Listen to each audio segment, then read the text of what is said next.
What's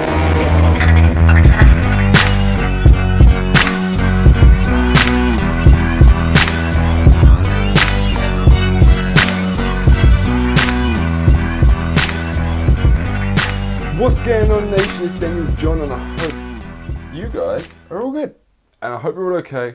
And we've got a bulking questions today. I'm going to read it off my computer here.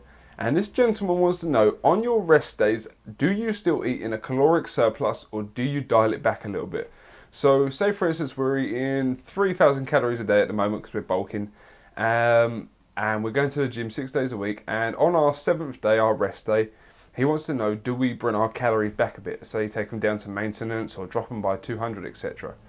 And typically I can't tell you yes or no for this, but I'm going to give you a couple of situations, 2 situations in fact, that will be able to determine whether you should or you shouldn't.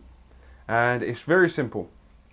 Say for instance, you've been to the gym 6 days and today's your rest day. You get up in the morning and your typical day consists of sedentary stuff. You're sitting in the chair most day. Maybe you're at college, maybe you're running an office job, maybe you're at home just generally bobbing around the house, maybe doing homework or whatever it may be you're doing, but you're not doing something that's very active. You're sitting at a computer all day, maybe you're writing stuff down in your journals or whatever it may be.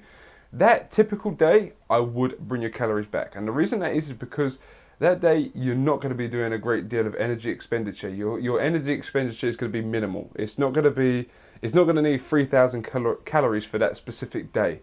Now, on the other hand, if you are up in the morning and it's your rest day and you get up early in the morning, you take your dogs for a walk, maybe you go for a nice morning walk, as you do every single day. You go for a nice morning walk for 2 miles, 2 or 3 miles for an hour.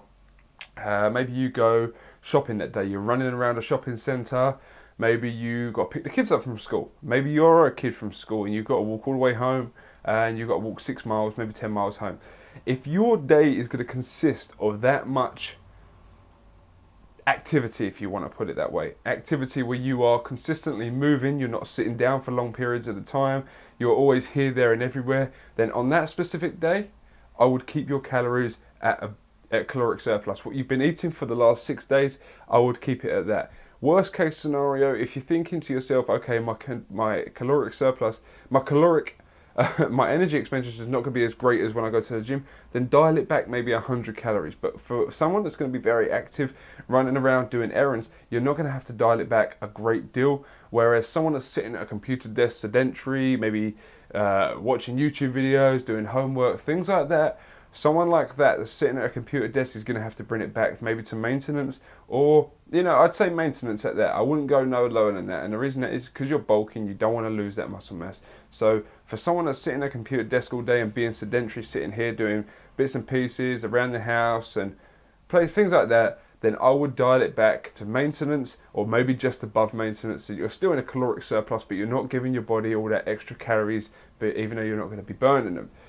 And someone that's active, I would keep it exactly the same. Worst case scenario, if your energy expenditure you don't think is going to be as great as when you're in the gym, I'd dial it back about 100 calories and keep it at that. Now, if you do this every single day, like every single week on your rest day, and you seem to think to yourself, okay, on my rest days, I seem to be feeling a bit bloated, I'm not feeling that I need all these calories, then you can always dial it back and adjust it over the period of time. You don't want to be making harsh changes at the beginning, because when it comes down the line, it's going to be even harder to change and change and change. You want to make it as easy as possible with these changes so that they're easy to get used to. So that is my take on it. I hope you guys are all good, and I hope you're all okay. And what did you guys train today? Take care, stay safe, and I'll see you guys next time. Peace! You damn right I'm singing Phil Collins in the gym, man. I love that shit. What's going on, nation? It's DanielJon, and I hope you guys are all good.